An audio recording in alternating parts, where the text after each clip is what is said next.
ನಮಸ್ತೆ. ಕಾರ್ಯಕ್ರಮಕ್ಕೆ ಸ್ವಾಗತ ಸರ್. Thank you. ತುಂಬಾ ದಿನಗಳಿಂದ ಭೇಟಿ ಆಗ್ಬೇಕು ಅಂತಿತ್ತು, ಎಲ್ಲೂ ಗುರುಕಿರಣ್ ಸರ್ ಕಾಣ್ತಾನೆ ಇಲ್ಲ. ಅದಕ್ಕೆ ನಾವು ಡೈರೆಕ್ಟ್ ಆಗಿ ನಿಮ್ಮನ್ನ ಹುಡುಕೊಂಡು ಬಂದಿದೀವಿ, ನಿಮ್ಮನ್ನ ಭೇಟಿ ಆಗಕ್ಕೆ. ಎಷ್ಟೊಂದು ರಿಯಾಲಿಟಿ ಶೋಗಳಲ್ಲಿ ಕಾಣಿಸ್ಕೊಳ್ತಿದ್ರಿ, ಈಗೆಲ್ಲೂ ಕಾಣಿಸ್ಕೊಳ್ತಾ ಇಲ್ಲ ಗುರುಕಿರಣ್ ಸರ್. ಯಾಕೆ, ಯಾವ ಕಾರಣಕ್ಕೆ ಅಂತ ಹೇಳಿ? ಇಲ್ಲ, ಈ ಸಲ ಸ್ವಲ್ಪ ಟೂರ್ಸ್ ಜಾಸ್ತಿ ಇತ್ತು, ಸೊ ಬೇರೆ ದೇಶದಲ್ಲಿ ಜಾಸ್ತಿ ತಿರುಗಾಡ್ತಾ ಇದೆ. ಓಕೆ. ಸೊ ಇಲ್ಲದೆ ಇಡ್ತೀನಿ ಯೂಶುವಲಿ ವರ್ಕ್ ಹ್ಯಾಪನಿಂಗ್. ಈಗ ಸದ್ಯಕ್ಕೆ ಯಾವ ಪ್ರಾಜೆಕ್ಟ್ಗಳು ನಡೀತಾ ಇದೆ ಸರ್? ಏನ್ ಕತೆ? ಪ್ರಾಜೆಕ್ಟ್ ಸ್ಲೋ ಮಾಡಿದ್ದೀನಿ. ಅಂದರೆ ಬೇಸಿಕಲಿ ಈಗ ಹಳೇದು ಒಪ್ಕೊಂಡಿದ್ದೊಂದು ಒಂದು ಪ್ರಾಜೆಕ್ಟ್ ಇನ್ನು ರಿಲೀಸಿಗೆ ಪೆಂಡಿಂಗ್ ಇದೆ, ಉಪ್ಪಿ ಸರ್ದು. ಆಮೇಲೆ ರೀಸೆಂಟಾಗಿ ಒಂದು ಹೊಸಬ್ರದ್ದು ಒಂದು ಚಿತ್ರ ಫ್ಯಾಮಿಲಿ ಪ್ಯಾಕ್ ಅಂತ ಒಂದು ಮಾಡ್ತಾ ಇದ್ದೀನಿ. ಸೊ ಆಮೇಲೆ next year, I think year end ಮತ್ತೆ ಸ್ಟಾರ್ಟ್ ಆಗುತ್ತೆ ರೋಸಿ ಅಂತ ಇನ್ನೊಂದು ಚಿತ್ರ ತಗೊಂಡು. ಸೂಪರ್ ಹಿಟ್ ಸಾಂಗ್ಗಳನ್ನ ಕೊಟ್ಟಿದ್ದೀರಾ. ಬಹುಶಃ ನಾವು ಈಗಲೂ ಮದುವೆಗಳು ಹೋದ್ರೆ ಅಥವಾ ಯಾವುದೇ ಫಂಕ್ಷನ್ ಆಗಲಿ, ನಾವೆಲ್ಲರೂ ಒಂದು ಡ್ರೈವ್ ಮಾಡ್ಬೇಕಾದ್ರಾಗ್ಲಿ, ಈಗಲೂ ಗುರುಕಿರಣ್ ಸಾಂಗ್ಸ್ ಹಾಕೊಂಡ್ರೆ ಅದೇನೋ ಒಂದು ಕಿಕ್ ಕೊಡುತ್ತೆ, ಅದೇನೋ ಒಂದು ಮಜಾ ಕೊಡುತ್ತೆ. ಈಗೂ ಕೂಡ ಇತ್ತೀಚೆಗೆ ಸೋಷಿಯಲ್ ಮೀಡಿಯಾದಲ್ಲಿ ಸಿಕ್ಕಾಪಟ್ಟೆ ಟ್ರೆಂಡ್ ಆದಂತಹ ಹಾಡೋದು ಓನಲ್ಲ ನೀನಲ್ಲ ಕರಿಮಣಿ ಮಾಲೀಕ ನೀನಲ್ಲ.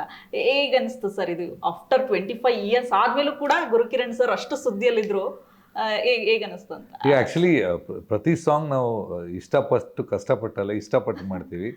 ಸೊ ಆದಷ್ಟು we try to do perfection. ಅಂದರೆ ಒಂದಂದರೆ ಈಗ ಮಾಡುವಾಗ ಸಾಂಗ್ಸು ಇನ್ನೂ ಒಂದು 10 ವರ್ಷ ಬಿಟ್ಟರು ಅದು ಫ್ರೆಶ್ ಆಗಿ ಕೇಳಬೇಕು ಅನ್ನೋ ಇದರಿಂದ, ಇಂಟ್ರೆಸ್ಟಿಂದ, ಅಂದರೆ ಟೆಕ್ನಾಲಜಿ ಯೂಸ್ ಮಾಡ್ಕೊಂಡು ಮಾಡ್ತೀವಿ. ಬಟ್ ಇದು ಮಾಡುವಾಗ, ಉಪೇಂದ್ರ ಮಾಡುವಾಗ ಆ ಟೈಮಲ್ಲಿ ಬರೀ ಓಳು ಆಗಲಿ, 2000 ಆಗಲಿ, ಮಸ್ತ್ ಮಸ್ತ್ ಹುಡುಗಿ ಇದೆಲ್ಲ ಅದನ್ನು ಓವರ್ಟೇಕ್ ಮಾಡಿ ಮೇಲೆ ಇತ್ತು. ಆ್ಯಕ್ಚುಲಿ ಆ ಟೈಮಲ್ಲಿ ಈ ಸಾಂಗ್ ಅಷ್ಟು ಪಾಪ್ಯುಲರ್ ಆಗಿರಲಿಲ್ಲ. ಆ್ಯಕ್ಚುಲಿ ಇಟ್ ವಾಸ್ ಎ ಮೆಲಡಿಕ್ ಒಳ್ಳೆ ನಂಬರ್. ನಾನು actually I was expecting much, but ಅದು ಅಷ್ಟು ಬೇರೆದೆಲ್ಲ ಓವರ್ಟೇಕ್ ಮಾಡಿದ್ದು ಆ ಶ್ಯಾಡೋದಲ್ಲಿ, ಅದು ನೆರಳಲ್ಲಿ ಈ ಹಾಡಿತ್ತು. ಇದು ಏನಕ್ಕೋ ಗೊತ್ತಿಲ್ಲ, 25 ವರ್ಷ ಆದಮೇಲೆ ಆಮೇಲೆ ಸಡನ್ ಎಲ್ಲರೂ ಇಷ್ಟಪಟ್ರು. ಅಂದರೆ ಅಫ್ಕೋರ್ಸ್ ನಾವು ಮಾಡಿದ ಕೆಲಸನ ಯಾರು ಇಷ್ಟಪಟ್ಟರೆ ಖುಷಿ ಆಗುತ್ತೆ. ಸರ್ ಓಕೆ ಸರ್, ಇನ್ನೊಂದು ಉಪ್ಪಿ ಸಿನಿಮಾದಲ್ಲಿ ಒಂದು ಸಾಂಗ್ ಬರುತ್ತೆ, ತಾಲಿಬಾನ್. ಇದು ಅಪ್ಪು ಸರ್ ಜೊತೆಗೂ ಒಂದು ಸುಮಾರು ಕೆಲಸಗಳನ್ನ ಮಾಡಿದ್ದೀರಾ. ತಾಲಿಬಾನ್ ಅಲ್ಲೇ ಅಲ್ಲ, ಅದೆಲ್ಲ ತುಂಬಾ ಮೆಮೊರೀಸ್ಗಳಿದೆ ಅಪ್ಪು ಸರ್ ಜೊತೆಗೂ. ಈವನ್ ಬರ್ಡೇನಲ್ಲೂ ಕೂಡ ಅವರು ಕೊನೆಗೆ ಇದು ಡೆತ್ ಆಗೋಕ್ಕೂ ಮುಂಚೆನೂ ಕೂಡ ಒಂದು ಪಾರ್ಟಿ ಕೂಡ ಭಾಗಿಯಾಗಿದ್ರಿ. ಸೊ ಅವ್ರ ಬಗ್ಗೆ ಒಂದಷ್ಟು ಮೆಲ್ಕ್ ಹಾಕೋದಾದ್ರೆ ಸರ್? ಇಲ್ಲ, ಪಾರ್ಟಿ ಅಂತಲ್ಲ, ಆ ದಿವಸ ನನ್ನ ಹುಟ್ಟಿದ ಹಬ್ಬ ಇತ್ತು. ಓಕೆ. ಸೊ ತುಂಬ ಕ್ಲೋಸ್ ಇದ್ದವರು ಕೆಲವರು ಬಂದಿದ್ರು. So it was all mix. Film industry ಅವರು ಜಾಸ್ತಿ ಇರಲಿಲ್ಲ. ಸೊ ಯಾರು ಕ್ಲೋಸ್ ಇದ್ದವ್ರು ಊರಲ್ಲಿದ್ದರು ಅವರು ಬಂದರು. Actually Appu it was so nice of Appu. ಅಂದರೆ ಅವರೇ ಬಂದರು. ಅಂದರೆ ಎಲ್ಲಕ್ಕೇನು ಮಾಡಿ, ಅವರು ಸ್ಟಾರ್ಡಮ್ ಎಲ್ಲ ಇಲ್ಲ, ಅವರೇ ಡ್ರೈವ್ ಮಾಡಿಕೊಂಡು ಗಂಡ ಹೆಂಡತಿ ಇಬ್ಬರು ಬಂದರು.